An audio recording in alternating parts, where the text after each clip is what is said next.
Hello all, welcome to our channel. இன்னைக்கு நம்ம பார்க்க போறது பாத்தீங்கன்னா ஆரி வர்க்ல ட்ரேசிங் வீடியோ தான் இன்னைக்கு பார்க்க போறோம். நிறைய பேருக்கு ஸ்லீவ்லாம் எப்படி ட்ரேஸ் பண்றதுங்கிறது தெரியல. சோ உங்களுக்காக இன்னைக்கு இந்த வீடியோ யூஸ்ஃபுல்லா இருக்குமேன்னு போறேன். இந்த டிசைனுக்கு தான் இன்னைக்கு நான் வந்து உங்களுக்கு ட்ரேசிங் பண்ணி காட்ட போறேன். இந்த டிசைன் பாத்தீங்கன்னா ஒரு என்கேஜ்மென்ட் ப்ளவுஸ்க்காக கஸ்டமர் நம்ம கிட்ட கொடுத்திருக்காங்க. சோ அந்த டிசைன் கஸ்டமர் கொடுத்த டிசைனை ஒன் ஸ்லீவ்ல அப்படியே ஹாஃபா நான் டிசைன் கன்வெர்ட் பண்ணியிருக்கேன். உங்களுக்கு பார்த்தா தெரியும் இந்த ப்ளவுஸ் ஃபுல்லாவே இந்த மாதிரி ஒரு பெரிய புட்டா டிசைன் தான் வருது. ஸோ இந்த புட்டா டிசைனை இந்த ஸ்லீவோட சென்டரில் மட்டும் பார்த்தீங்கன்னா பாதி தான் வந்திருக்கும். ஏன்னா இன்னொரு பாதி நம்ம ட்ரேசிங் பண்ணுறப்ப ஆட்டோமேட்டிக்காக அதே வந்து ட்ரேஸ் ஆகிடும். ஸோ அது எப்படி பண்ணுறதுன்றது மட்டும் காட்டுறேன். ஜஸ்ட் நீங்கள் ஒரு ஹாஃப் டிசைன் மட்டும், ஒரு ஸ்லீவ் கூட இல்லை, ஒரு ஸ்லீவோட ஹாஃப் டிசைன் வந்து நீங்கள் கவர் பண்ணாலே போதும். நம்ம ரெண்டு ஸ்லீவ்க்குமே மார்க்கிங் பண்ணிடலாம். ஸோ எப்படி மார்க்கிங் பண்ணுறதுங்கிறது ஃபர்ஸ்ட் பார்க்கலாம். இந்த மாதிரி ஃபர்ஸ்ட் நீங்கள் பிரிண்ட் அவுட் அப்படி இல்லைனா நீங்கள் என்ன டிசைனோ அந்த மாதிரி ட்ரா பண்ணி வச்சுக்கோங்க. இது ஜஸ்ட் நான் வந்து மொபைல் ட்ரேசிங் வச்சு தான் நானாகவே நிறைய டிசைன் போட்டு ட்ரேஸ் பண்ணியிருக்கேன். அதுக்கப்புறம் பார்த்திங்கன்னா நமக்கு தேவையானது இதில் பார்த்திங்கன்னா 2 கார்பன் ஷீட் தேவைப்படும்.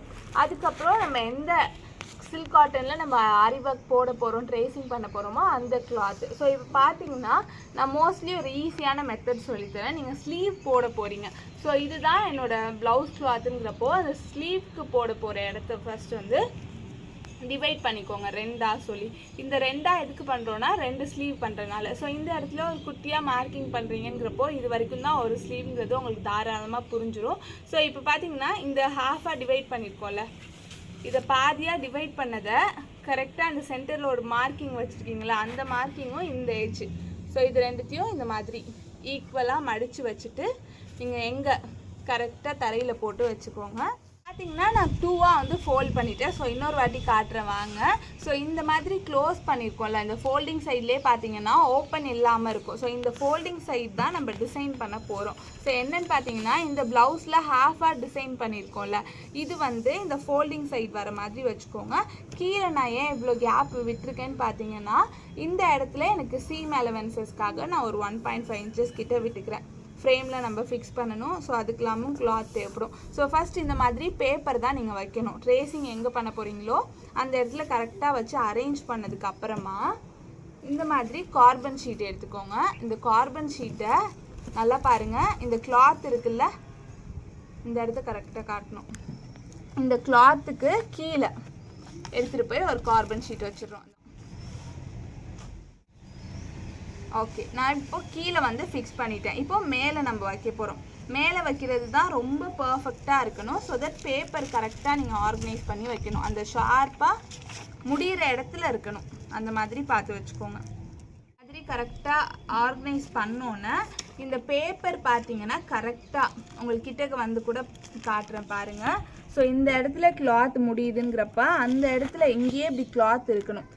ஸோ இந்த கிளாத் வந்து கொஞ்சம் முன்னாடி வச்சுட்டிங்கனாலும் இந்த டிசைன் ட்ரேஸ் ஆகாது. கொஞ்சம் நகர்த்தி வச்சுட்டிங்கன்னா இந்த இடத்துல வந்து பார்த்திங்கன்னா கிளாத் மட்டும் தனியாக இருக்கும், டிசைன் இல்லாமல். ஸோ கரெக்டாக ஃபிக்ஸ் பண்ணிக்கணும். நமக்கு எங்கே கரெக்டாக வருதோ கொஞ்சம் கொஞ்சம் நீங்கள் இப்படி எடுத்து பார்த்து கூட ஃபிக்ஸ் பண்ணிக்கலாம். ஃபிக்ஸ் பண்ணது மூவ் ஆகாமல் இருக்கணும் இல்லையா? மூவ் ஆனிச்சுன்னா டிசைன் மாறும். வச்சு செக்யூர் பண்ணிக்கிறேன். ரொம்ப பின்ஸ் குத்தணுங்கிறது கூட இல்லை.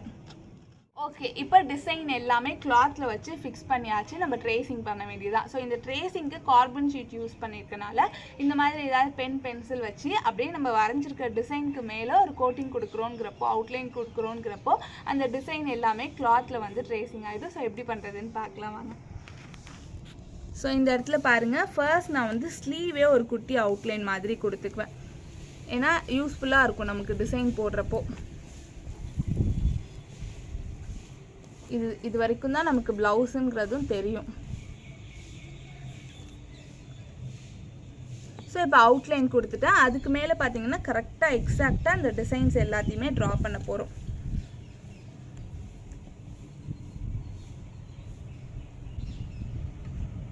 ஸோ ஃபுல்லாக வந்து நான் ட்ரேசிங் பண்ணிவிட்டு காட்டுறேன்.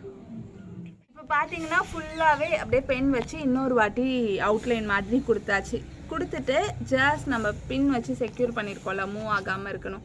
அது எல்லாமே பண்ணிக்கணும். இதில் ரொம்ப முக்கியம் வந்து ஏதாவது ஒரு இடம் குட்டியாக வந்து ட்ரேசிங் பண்ணாமல் இருக்கோமான்னு பார்த்துக்கணும். நம்மள அறியாமே குட்டி குட்டியாக டிசைன் பண்ணாமல் விட்டுருப்போம். ஸோ அதை நல்லா பார்த்துக்கிட்டு இப்போ பார்த்தீங்கன்னா எல்லா இடமும் பண்ணியாச்சுன்னா இந்த மாதிரி எடுத்தீங்கன்னா அழகாக என்ன டிசைனோ அது அப்படியே ட்ரேஸ் ஆகிருக்கும். இப்போ பார்த்தீங்கன்னா தெரியும் ஒரு கம்ப்ளீட் ஸ்லீவ் டிசைனே அப்படியே மார்க் ஆகிருக்கு பாருங்கள், தெரியுதா? ஸோ அவ்வளோதான் கூட தெரியுதா? ஸோ இதை அப்படியே நம்ம ஃப்ரேமில் போட்டு ஒர்க் பண்ண வேண்டியதுதான். உங்களுக்கு ஈஸியாக இருக்கும் இந்த மெத்தட். இதே சேம் ப்ராசஸ் தான் இன்னொரு ஸ்லீவ்க்குமே நம்ம மார்க்கிங்க்கு. ஸோ ட்ரை பண்ணி பாருங்கள். தேங்க்யூ.